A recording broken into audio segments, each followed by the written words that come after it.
रावलपिंडी से खबर शामिल करते हैं हमारे division bureau chief Mumtaz Hussain. Traffic police की तारीख में पहली बार अवामुल नास की शिकायत और मसाइल के हल के लिए ओपन डोर पॉलिसी का आगाज़ कर दिया गया।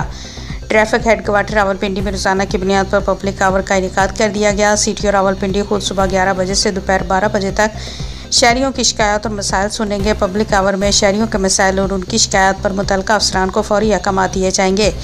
CTO के मुताबिक शहरियों के ताउन और मसाइल के हल से ही ट्रैफिक निज़ाम में मज़ीद बेहतरी लाई जा सकती है। उन्होंने कहा कि शहरियों की सहूलत और उनके मसाइल का फौरी हल हमेशा से अव्वली तरजीह रही है, जबकि पब्लिक आवर में शहरियों की शिकायत और उनके मसाइल के हल का सिलसिला रोज़ाना की बुनियाद पर जारी रहेगा। शहरी अपनी शिकायत, मसाइल और तजावीज़ के लिए पब्लिक आवर में बराह रास्त पेश हो सकते हैं।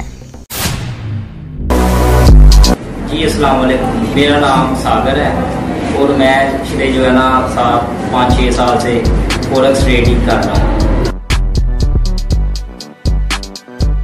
और हम जो है ना आपके लिए एक प्रोफेशनल सिंगल कोर्स लेके आए हैं, जिसमें हम आपको बेसिक से लेके एडवांस लेवल तक, जिसमें आपकी ट्रेडिंग, स्मार्ट मनी कंसेप्ट और बेसिक कैंडलस्टिक चार्ट पैटर्न, और ये हमारी LIC अकेडमी है गुजरावाला पीपल कॉलोनी। तो मज़ीद मालूमात के लिए हमारे नंबर पे कॉन्टैक्ट करें। फिर मिलते हैं हम अपने नेक्स्ट क्लासेस में।